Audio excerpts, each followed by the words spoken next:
Orang yang rajin berolahraga ternyata ditemukan plaknya di pembuluh darah koroner lebih banyak. Nah, ini agak mengherankan. Apakah betul seperti itu? Dan kalau betul, kenapa bisa seperti itu? Nah, ini akan kita bahas di dalam video kali ini.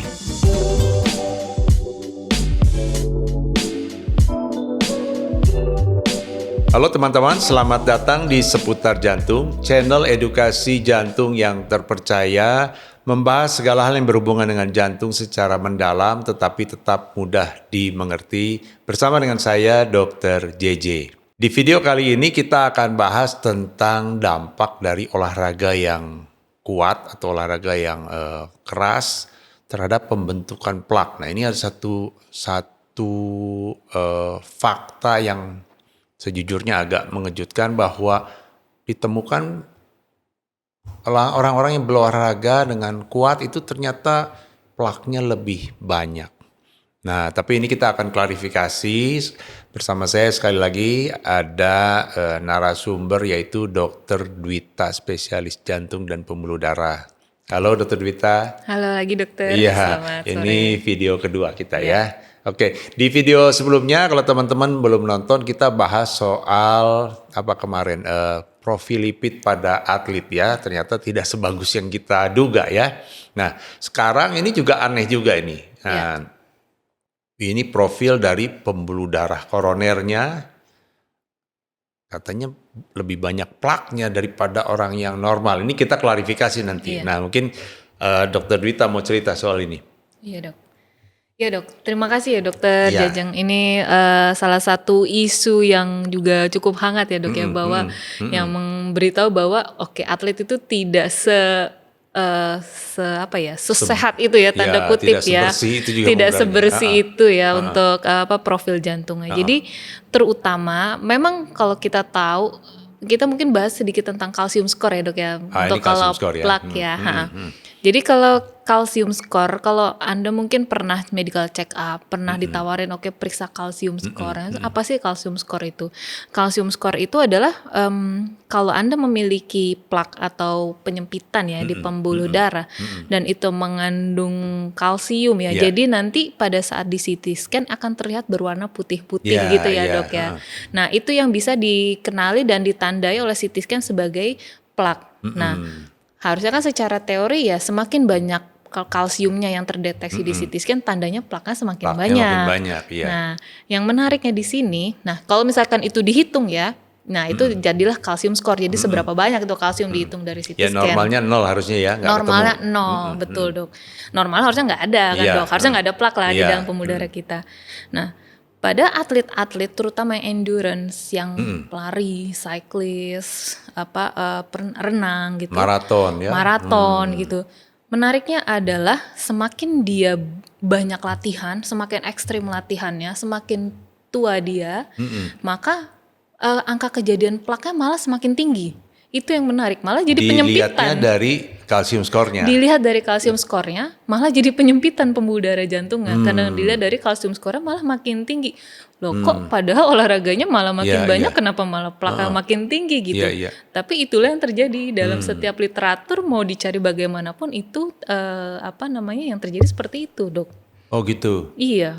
Mungkin bisa di quote satu penelitian yang penting soal yang jadi bukti soal itu ya? Iya, ada beberapa penelitian. Cuman yang besar tuh memang ada yang pertama Mark II. Yang kedua ini yang lumayan besar juga, namanya Master Heart Study. Master Heart Study. Betul. Jadi membandingkan antara yang atletnya juga yang lifelong. Jadi kayak dari muda sampai dia tua.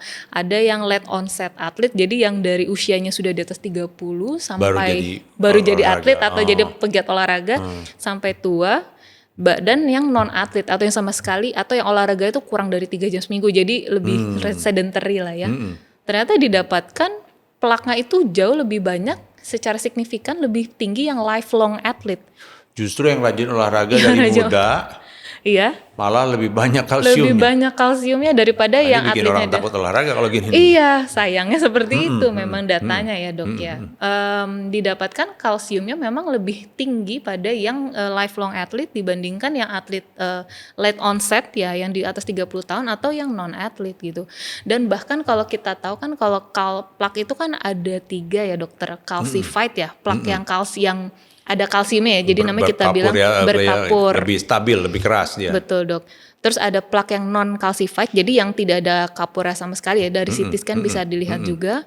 Sama yang ketiga yang mix, jadi ada campuran kalsium sama yang nggak ada kalsium, jadi plaknya mix. Nah ini 3-tiganya memang tetap lebih banyak yang lifelong athlete gitu dibandingkan yang non athlete. Jadi mau gimana pun plaknya modelnya tetap lebih banyak pada yang lifelong athlete. Coba ini pasti nggak enak didengarnya karena orang olahraga itu supaya jadi sehat jantungnya. Sekarang malah dapat berita seperti ini bahwa justru makin lama dia olahraga, lifelong berarti volumenya yang paling panjang dia. Olahraga dari muda. Itu penjelasannya gimana Dr. Dwita? Iya, memang karena gini, karena kan kalau sudah bertahun-tahun sebenarnya kan jantung itu lama-lama terpapar dengan inflamasi atau peradangan yang juga menahun ya dok ya. Peradangannya terjadi pada saat dia maksain olahraga. Saat dia olahraga secara ekstrim ya. Ini kita bicara berarti rata-rata itu yang olahraganya tuh yang cukup volumenya besar ya dok. Endurance yang kayak ekstrim biasanya di atas 300 menit seminggu atau bahkan di atas 450 menit seminggu gitu ya dokter. Mungkin yang kalau sehari-harinya yang kayak gimana olahraga yang apa tuh yang endurance berarti yang lari. Lari, maraton. Ini yang kardio berarti ya? Ya yang kardio, yang sepedaan, yang cyclist gitu ya, yang berenang gitu. Tapi kalau sampai 450 menit atau at least 300 menit itu profesional mungkin ya, iya, atlet? Iya, profesional atlet lah biasanya. Cuman kan kalau di luar sana juga banyak ya dok ya, yang maksudnya yang emang olahraganya emang hobi sekali gitu, setiap hari harus gitu. Nah itu walaupun nggak atlet, waktunya walaupun nggak profesional. Iya, walaupun dia recreational gitu, tapi bukan kompetitif ya, tapi emang kuat olahraganya gitu, itu bisa juga dong. 300, bukan 300 jam, 300 menit ya? Iya, 300 menit atau 450 menit. Kalau 300 menit berarti kalau seminggu 5 kali, berarti sehari 60 menit aja ya padahal ya? Kalau misalkan di atas 60 ya dok ya. Di atas 60 tapi beberapa paper tuh bilang, ada yang bilang di atas 450 menit. Nah itu kan emang sudah sangat-sangat tinggi ya dok berarti ya. 90 menit sehari. Iya, sangat-sangat tinggi kan. Makanya iya, kan disarankan sebenarnya sehari-hari kan olahraga 30-60 menit sebenarnya sudah cukup untuk kebugaran gitu. Iya. Oke.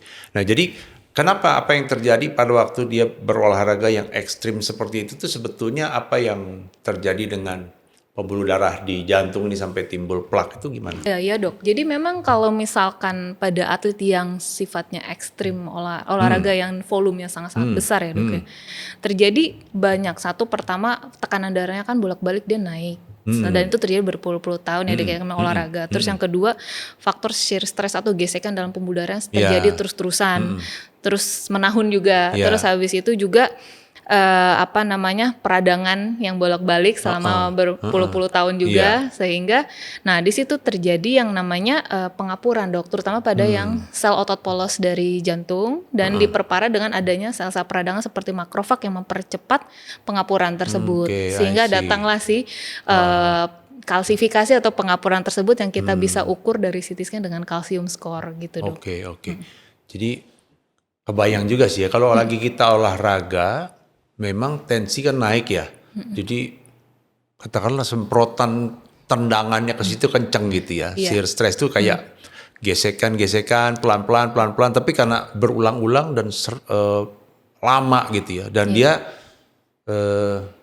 olahraganya mesti yang itu ya, mesti yang endurance bukan hanya menitnya kan, tapi juga kayak kecepatannya itu semuanya kan lebih tanda petik lebih ngepush, lebih maksa begitu ya. Sehingga tekanan lebih kencang, ya kayak dipukulin lebih kencang itu pembuluh darahnya ya, shear stress lah, inflamasi lah, oksidasi lah, sehingga dia berkapur di situ.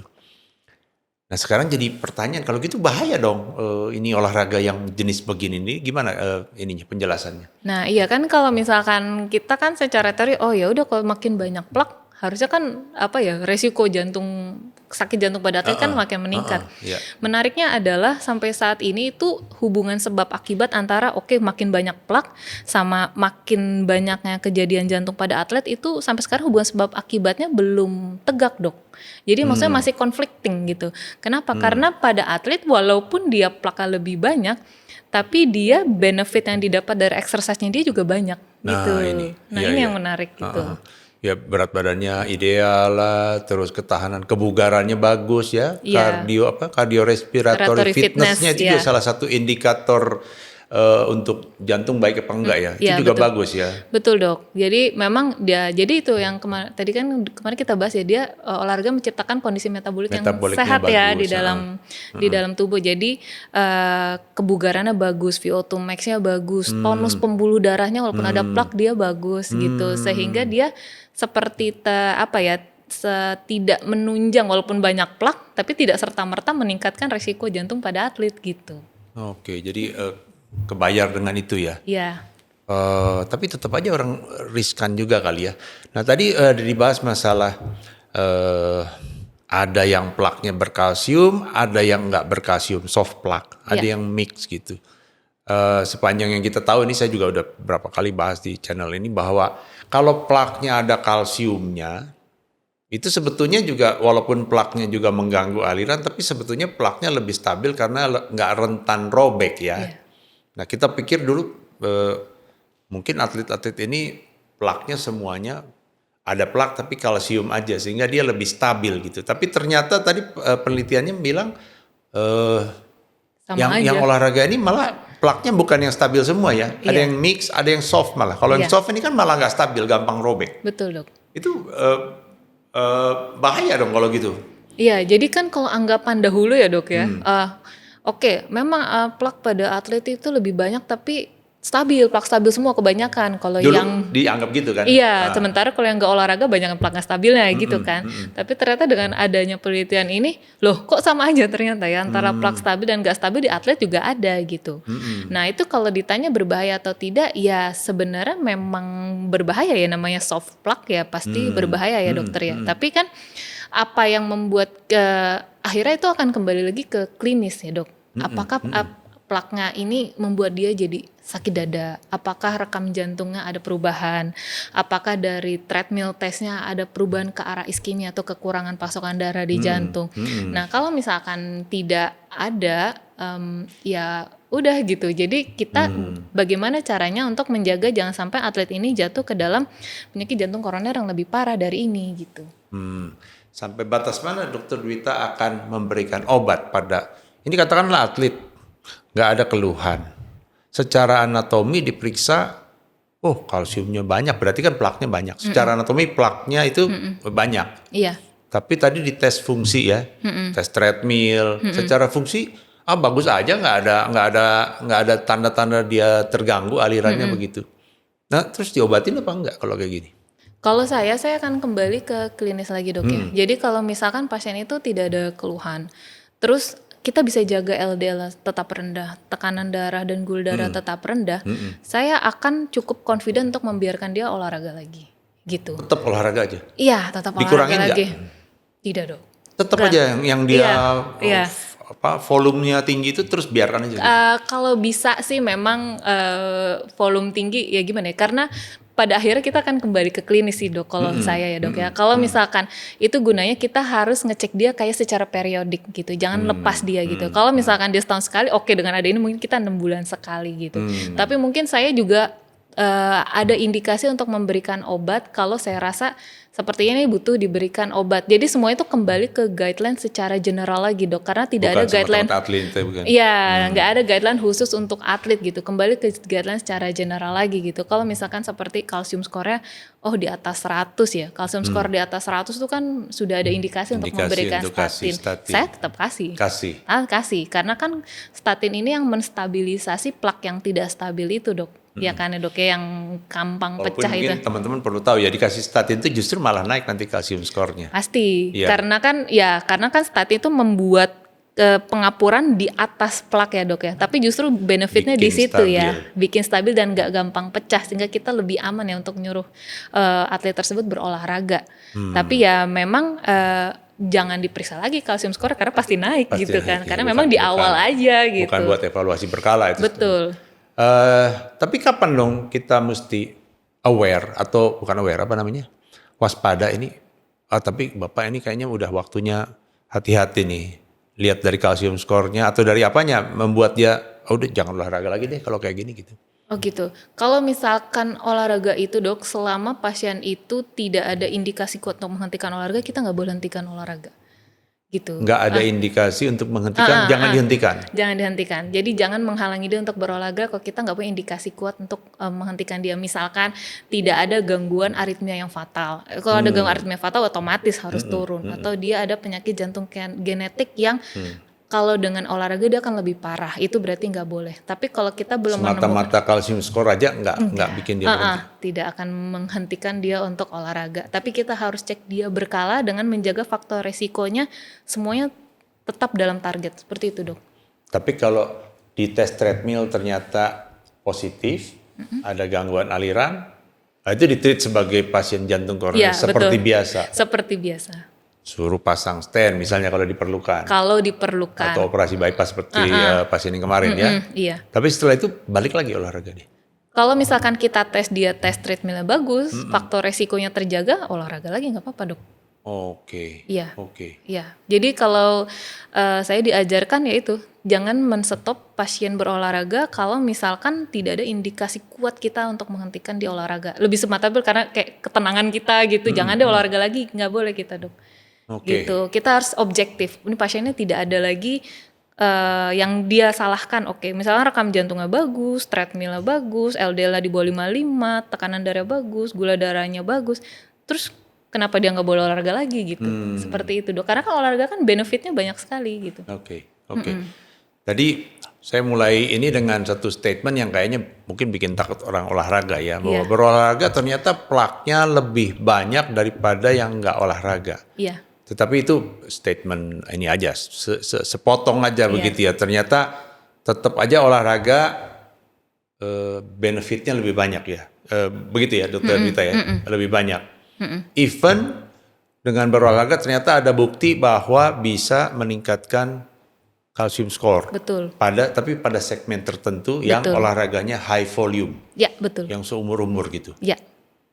So kalau sekarang kalau saran olahraga gitu, kalau gitu olahraganya yang gini aja deh supaya nggak kesana itu mungkin apa kira-kira yang praktisnya? Ya, jadi untuk saat ini semua kalau dalam seperti yang dokter jelaskan yang barusan itu belum ada guideline. Oke, ini harus begini, harus sekarang gini. Jadi semuanya kembali ke dokter masing-masing atau tailor approach ya dok ya. Untuk setiap pasien bisa beda-beda. Kalau menemukan pasien dengan high calcium score dengan yang memang sudah punya volume tinggi, mungkin saya akan suruh dia untuk olahraganya agak diturunkan volumenya dok, karena kan udah pasti volume yang bikin dia calcium score tinggi. Time-nya, waktunya, durasinya dikurangin. Karena kan memang sebenarnya untuk durasi kan dari WHO sendiri ya dok ya sudah menyarankan bahwa yang terbukti meningkatkan kebugaran kan sekitar 150 menit seminggu untuk intensitas sedang, 75 menit untuk intensitas berat. Ya cukup aja di situ aja gitu. Yang penting adalah kebugaran Anda tetap terjaga dan Anda tidak meningkatkan resiko jantung koroner di masa yang akan datang gitu. Karena memang resiko jantung koroner atau aterosklerosis ya dok ya, pada atlet endurance itu bentuknya seperti U-shape dok, U seperti U. Oke. Iya, dimana yang di bawah ini adalah yang mendapatkan benefit paling bagus. Tapi how much is too much gitu. Seberapa jauh kita olahraga sampai akhirnya kita nanti masuk ke dalam U yang sebelah atas malah naik lagi resikonya gitu. Nah itu yang yang volumenya itu yang biasanya besar. Training volumenya yang besar gitu. Tapi memang beberapa literatur tuh ada yang bilang ya itu paling di atas 450 menit seminggu gitu. Kayak gitu. Tapi setiap orang bisa berbeda-beda gitu. 450 paling itu. Belokannya dianggap naik lagi high volume exerciser ya dok ya. Seperti itu. Nah sekarang katakanlah Dokter Dwita ada pasien yang datang atlet high volume, ternyata betul kalsium skornya tinggi. What next? Kira-kira pasien ini akan dikasih saran apa? Oke, kalau saya sih dok, saya akan minta dia untuk medical check up rutin. Dan kalau misalkan di atas 35 tahun, sebaiknya itu disertai sama treadmill test at least setiap medical check up gitu untuk Setahun menilai. atau setengah tahun? Setahun sekali atau 6 bulan sekali itu tergantung dari pasien tersebut ya, seberapa resikonya, dari resikonya juga. Nah itu kita lihat apakah dia punya rekam jantungnya bagus dan VO2 max-nya berapa misalkan seperti itu dong. Kalau misalkan aman, ya udah biarkan dia olahraga, tapi nanti kita akan cek secara periodik. Yang kedua, kita harus menjaga faktor resikonya tuh tetap baik ya dok ya. Tetap ya balik-balik ke kontrol kolesterol lagi, kontrol gula darahnya lagi, dan kontrol tekanan darahnya juga gitu. Yang ketiga, asupan makanannya tentu saja ya dok ya harus harus baik juga. Jadi intinya semuanya kembali ke lifestyle atau gaya hidup gitu, dan obat bila perlu gitu. Oke. Tadi saya lupa nanya. Jadi semata-mata dia terbentuknya plak itu hanya karena olahraganya yang lebih keras.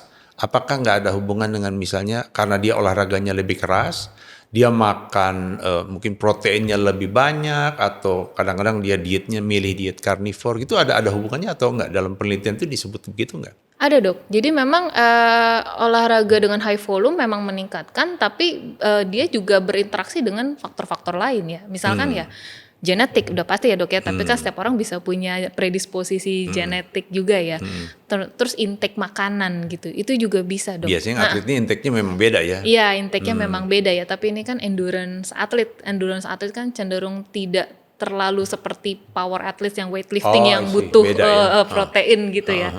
Terus abis itu ya seperti itu sih dok. Jadi memang tidak hanya serta-merta olahraga yang disalahkan cuman gara-gara olahraga aja kalsium skor naik, enggak. Memang dia banyak berinteraksi dengan faktor-faktor lain juga gitu. Jadi memang kalsium skor ini memang seringnya terjadi memang pada older age gitu jadinya. Pada saat faktor-faktor itu sudah lama terakumulasi udah ada juga gitu dok. Oke. Ya.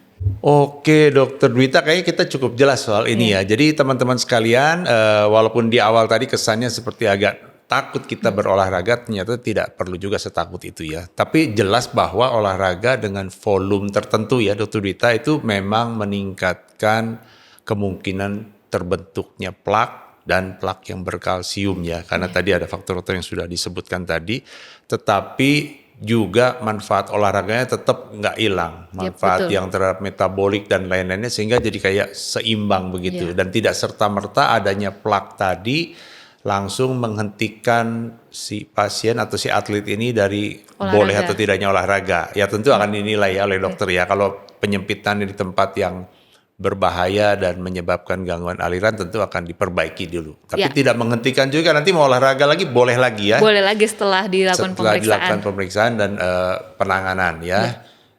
Tapi kalau misalnya terakhir, kalau tadi sweet spotnya di berapa menit, kalau misalnya kita bisa pilih angka yang bikin aman, mungkin tadi berapa? 450 menit seminggu mungkin ya? Iya mungkin ya dok, itu udah ekstrim, itu volume juga udah lama ekstrim ya. Saya kira 300, kalau kita mau ngikutin guideline aja 150 menit aja yang sehat ya. Kalau misalnya intensitasnya berat, olahraganya itu pun 75 menit juga cukup. Itu untuk kalau olahraga yang sehat. Ya kalau 300 menit itu udah high volume juga, apalagi 450 ya dok ya. Baik.